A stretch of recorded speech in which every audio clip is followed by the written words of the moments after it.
Então, sejam todos muito bem-vindos, os que estão assistindo, os que vão assistir essa ministração gravada. Então, hoje, a palavra que o Senhor me direcionou a estar ministrando é uma palavra tremenda. Eu vou falar a respeito da linguagem de amor de Deus. Mas o que é isso? Bom, cada um de nós temos uma linguagem de amor e Deus também tem a linguagem de amor dele. Então, só para você entender como funciona isso, tem um livro muito conhecido de um psicólogo cristão americano chamado Gary Chapman, que esse livro é chamado, o livro chama As 5 Linguagens de Amor. E esse livro, ele fala de uma pesquisa, que o autor, que é psicólogo, fez com casais que estavam a ponto de se separarem pelo fato de não se sentirem amados pelo cônjuge. E quando ele foi ouvir a outra parte, ele ouvia um, depois ouvia o outro individualmente. Ele entendeu que eles se amavam sim, porém, eles não estavam correspondendo à linguagem de amor do outro. Então, a linguagem de amor é a forma que cada um de nós expressamos os nossos sentimentos, de amor, de cuidado, de afeto, não só para os nossos cônjuges, mas também para os nossos filhos, pais e todos aqueles que amamos, Então, quando esses casais entenderam que era a linguagem de amor que não estava sendo correspondida, eles aprenderam, a comunicação do outro, eles aprenderam a linguagem de amor do outro e se alinharam, se alinharam na comunicação. Então, desistiram de se separarem e passaram a viver feliz e completo um com o outro, E eu estou fazendo essa introdução porque Deus também tem a sua linguagem de amor. E a linguagem de amor de Deus é a obediência. Para isso, eu vou ler o texto que está em João 14, 21, que diz assim: quem tem os meus mandamentos e lhes obedece, esse é o que me ama. Aquele que me ama será amado por meu Pai, e eu também o amarei e me revelarei a ele.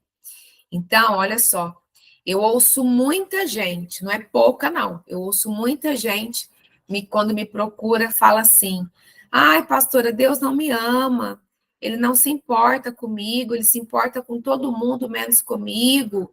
Enfim, esse tipo de ladainha. Mas isso não é verdade. O que temos que fazer, então? Eu te faço essa pergunta nessa noite. O que temos que fazer, então, para termos nossas orações respondidas e ter a atenção de Deus voltada para nós? Então, eu te faço essa pergunta nessa noite. Então, eu quero, agora, destrinchar esse texto, porque eu quero que você entenda cada pedacinho, para você ver como isso é forte. Então, primeiro, ler a palavra de Deus constantemente. A maioria dos crentes não lê a palavra de Deus.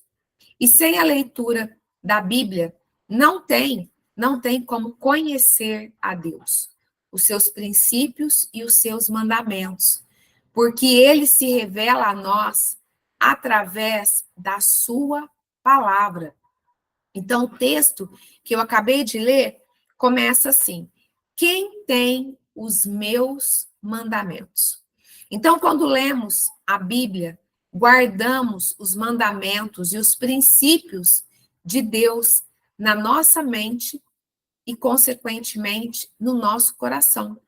Então, não temos, enfim, não tem como, não existe a menor possibilidade, de nós conhecermos a Deus sem ler a palavra, ok? Então, nós precisamos conhecer os mandamentos, do Senhor.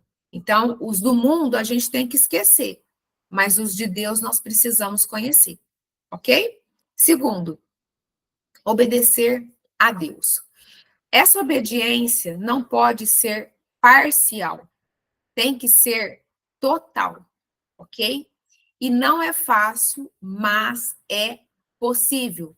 E dando sequência em mais um pedacinho do texto, diz assim: e lhes obedece. Então, a primeira parte é quem tem os meus mandamentos e agora e lhes obedece. Não basta ler e entender, tem que obedecer e praticar, colocar em prática. Precisamos ser praticantes da palavra de Deus, não somente ouvintes, ok? Então, quando lemos e obedecemos a palavra de Deus, olha o que o Pai diz. Esse é o que me ama. E qual a recompensa que temos quando falamos a linguagem de amor do Pai? Primeiro, o amor de Deus Pai. Então, dando sequência no texto, diz assim: aquele que me ama será amado por meu Pai. Olha que forte.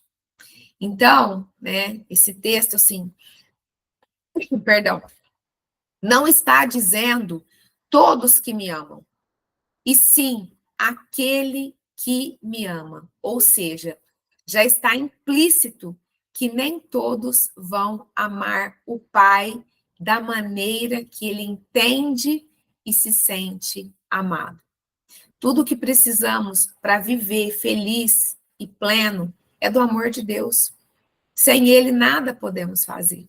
Segundo, o amor de Jesus, né? Porque na sequência do texto diz assim: e eu também o amarei. Jesus falando.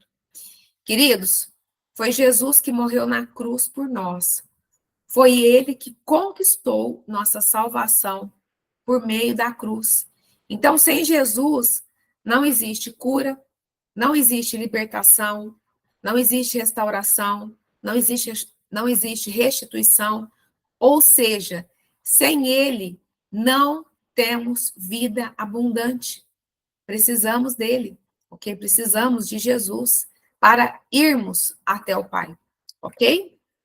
Terceiro, teremos revelação, tá? Porque na sequência do texto diz assim: e me revelarei a ele. Ou seja, como Jesus se revela a nós? Através do Espírito Santo de Deus. Porque ele disse que iria para o Pai, mas iria deixar o Espírito Consolador, que é o Espírito Santo de Deus, é o Espírito Santo da verdade, ok? Então, novamente, o texto se refere a ele, ou seja, aquele que obedece. Né? Então, está sendo bem específico nesse texto. E olha como Deus trata a desobediência ou a rebeldia. Em Êxodo 20, de 5 a 6, diz assim: não adore essas coisas, falando de idolatria, nem preste culto a elas, porque eu, o Senhor, seu Deus, sou Deus zeloso, que visito a iniquidade dos pais nos filhos, até a terceira e quarta geração daqueles que me odeiam. Mas faço misericórdia até 1000 gerações daqueles que me amam e guardam os meus mandamentos. Então, a palavra que eu trouxe, né, no Novo Testamento, né, no Evangelho de João, confirma essa palavra que está no Antigo Testamento. Porque o Novo Testamento nada mais é do que o espelho do Antigo Testamento. Né? Essa conversinha de que o Antigo Testamento ele deixou, né, de existir, ou que a gente não tem que cumprir o Antigo Testamento, essa conversinha vem diretamente das trevas. O próprio Jesus fala. O próprio Jesus fala que ele não veio abolir a lei, ele veio cumprir, certo? Então, na desobediência e na rebeldia, Deus recebe essa atitude como alguém que o odeia. E na obediência, Deus entende que essa pessoa o ama. Por isso é imprescindível. Se você busca mudança de vida, transformação, cura, libertação, restauração, restituição, seja o que for que você está buscando, não existe a menor possibilidade de você receber todo esse pacote que vem, né? Primeiro, nós somos salvos quando nós aceitamos Jesus como Senhor e Salvador. E depois, se você quer o pacote completo, não tem como não obedecer. Precisamos obedecer o Senhor, sim, porque é isso que faz toda a diferença. É isso que faz com que o olhar do Senhor seja sobre nós, certo? Então, eu quero te dizer que é muito fácil, né, as pessoas se acomodar na mediocridade, na religiosidade. Muitos cristãos, e a maioria dos cristãos, estão vivendo de migalhas, está tendo uma vida sofrida, sendo envergonhado, ok? Por quê? Porque eles estão falhando, né, nessa parte da obediência. Ou seja, não estão falando a linguagem de amor do Pai. Estão sendo falho nisso, né? E se essa palavra estiver te chacoalhando, então nós estamos num mês muito profético. Eu tenho falado isso, né? Para quem está no grupo de preparação para tabernáculos, eu tenho falado isso.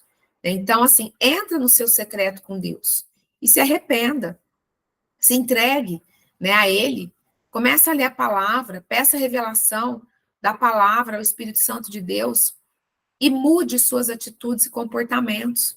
Tem pessoas que estão sentadas num banco da igreja faz anos, esperando a eternidade para viver a vida abundante que o Senhor tem para mim e para você aqui nessa terra. É aqui e agora, ok? É aqui e agora. Então, tem muitas pessoas, né, que iniciam um processo de libertação e, de repente, falam, não, mas essa área eu não permito que Deus entre. Essa outra área eu não quero mexer por enquanto. Olha, escreva isso, presta muita atenção no que eu vou te falar. Se uma pessoa não permite que o Senhor entra e faça do jeito dele, e o jeito do Senhor é muito diferente do nosso jeito, não vai ter um resultado efetivo. Vou falar uma coisa, sem medo de errar, porque o dia inteiro, né, a Evelyn me passando alguma mensagem de alguém no direct, a Nadir me passando alguém que procurou ela, procurando ajuda para alguma situação específica. Então, eu vou falar sem medo de errar. Em 100% dos cristãos, porque as pessoas que me seguem são pessoas cristãs, ok? Que procura com problema, né, pedindo algum tipo de socorro, é porque tem alguma brecha aberta. Tem alguma brecha aberta. Por quê? Porque senão o Senhor seria injusto. E ele não é injusto. Ele é a pessoa mais justa que existe em toda a face da terra, do universo, de tudo. Então, o erro está sempre com a pessoa. Pode até ser que a pessoa esteja vivendo uma vida íntegra, mas será que ela limpou? Será que ela limpou o pecado das gerações passadas? Tem igreja que nem acredita nisso. Tem igreja que fala que Jesus veio e já não precisa fazer mais nada disso. Então, se tem líderes e igrejas que não acreditam nisso, então a resposta está muito clara, né? Então, Deus é justo. Deus é justo, ok? Então, de repente, alguma pessoa te machuca e Deus te pede para perdoar. E você diz, não quero liberar o perdão. Fui muito ferido e essa pessoa não merece o meu perdão. Aí, sabe o que acontece? A sua vida vai ficar cativa.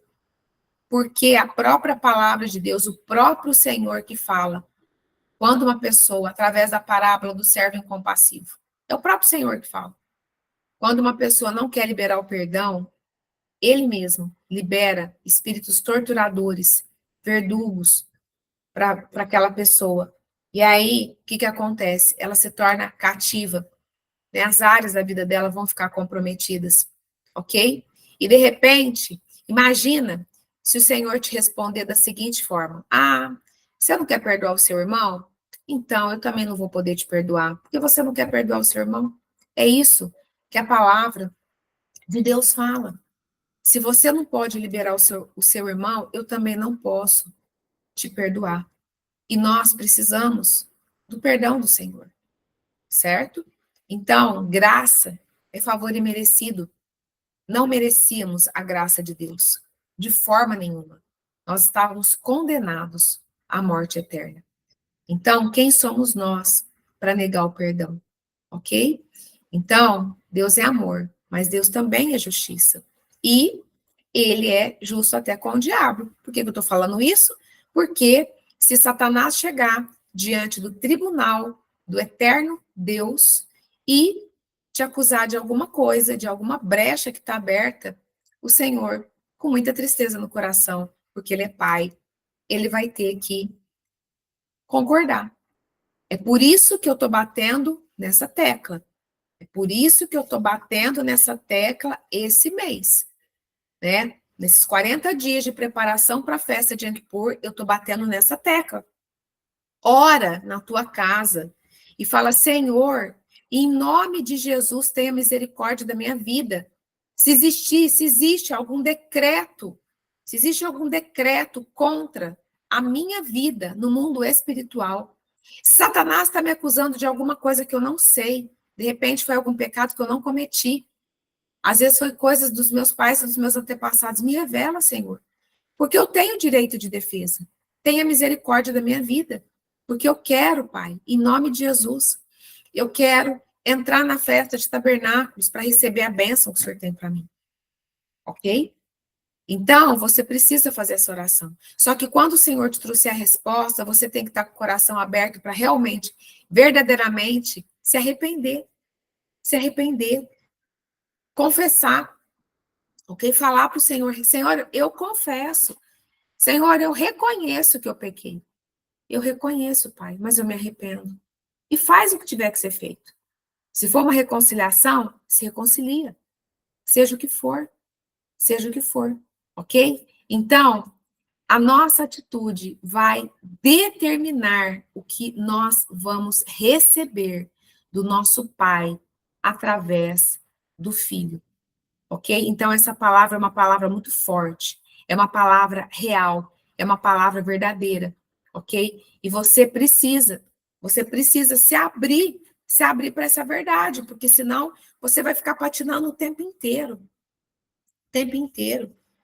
Né? Assim, na verdade, eu tenho, né, eu sempre comento que eu tenho 20 anos de conversão. E quando eu me converti, eu realmente me converti para fazer diferença. Né? Eu quis Jesus. E eu continuo querendo ele todos os dias da minha vida. Né? Então, assim, se nós precisamos viver, né, como no primeiro amor, naquele tempo que nós recebemos Jesus e que foi a melhor coisa que existiu. Por que que as pessoas elas perdem esse primeiro amor? Porque elas não entram nesse processo de cura e libertação. Então, elas estão cheias de brechas, e aí na verdade, elas recebem, né, aquela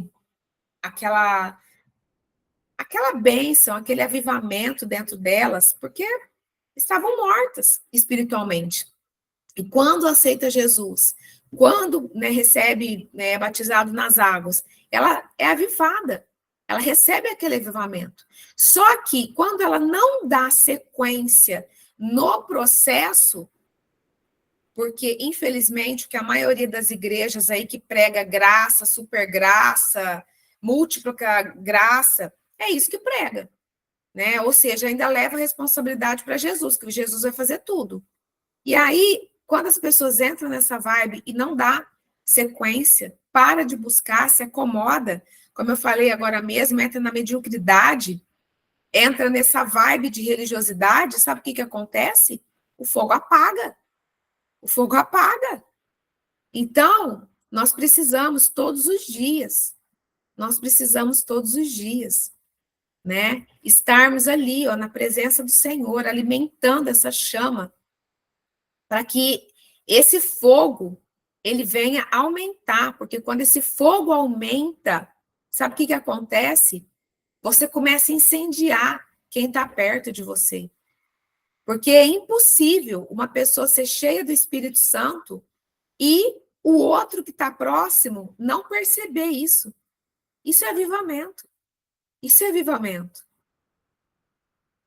Então, quando as pessoas elas começam, né? Quando as pessoas começam a ficar cheias do Espírito Santo, essa chama, ela incendeia e vai passando de um para outro, de um para outro, de um para outro. E quando você vê, meu Deus, tá aquele mover sobrenatural, pessoa orando em línguas, Jesus curando, libertando, fazendo milagre.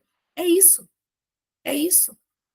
Por quê? Porque quando, aonde uma, duas ou mais pessoas estão reunidas no nome de Jesus, ali ele vai fazer, ali ele faz, ali ele está, porque ali existe uma presença multiplicadora dele, né? Então, você precisa estar recebendo essa palavra e estar colocando em prática. Por quê? Porque, né, o avivamento, ele virá. E quando o avivamento virá, nós precisamos, então, ajudar essas pessoas a passar pelo processo. Porque o avivamento aconteceu conosco quando nós aceitamos Jesus, né? E muitos continuaram avivados e alguns foram morrendo, porque a chama foi se apagando. Então, existe no Brasil e no mundo sinais cada dia mais fortes, né? Que o tempo está se aproximando. Olha o que está acontecendo no Brasil e no mundo. É só olhar, é só ver notícia. Na verdade, essa queimada começou aqui na minha região. Olha como que está na Amazônia. Que terrível. Eu estava semana passada, né? Cheguei na segunda-feira à noite, eu estava no sul. Eu estava em Chapecó, que é divisa com o Rio Grande do Sul. Na verdade, veio uma chuva e eles chamam de chuva preta, porque é uma chuva que limpa e a chuva vem preta das queimadas, das foligens. Ou seja, olha isso. Olha isso. Então, pessoal, uma coisa eu quero te dizer. Uma coisa eu quero te dizer. Você só não vai receber se você não quiser. Porque toda semana, seja aqui, seja na Sabedoria dos Reis, que amanhã nós vamos ter, seja, enfim, através de todos os meus programas, né, onde eu dou uma palavra. Essa semana a gente começou um culto na Europa, com os brasileiros que estão na Europa. Foi tremendo, tremendo, tremendo. Se você conhece algum brasileiro que está na Europa, né, passa então, enfim, passa o nosso contato, passa o contato da Evelyn, e a Evelyn está em todos os grupos, porque, na verdade, o Senhor tem nos direcionado, porque aquele continente, ele precisa de avivamento também, né, é uma realidade muito difícil ali, né, ali entre as igrejas, são poucas igrejas, poucos membros, as igrejas não têm visão de libertação, não têm visão, né, dessa profundidade. Então, assim, essa semana nós começamos um trabalho. Na verdade, era para ter começado semana passada, mas teve uma questão de, né, de algumas pessoas que não conseguiram entrar, então a gente efetivou essa semana, que foi ontem, terça-feira. Então é isso, pessoal. Então é isso, você só não vai receber se você não quiser. Não quiser. Ok? Então, vou encerrar aqui para a gente ceiar.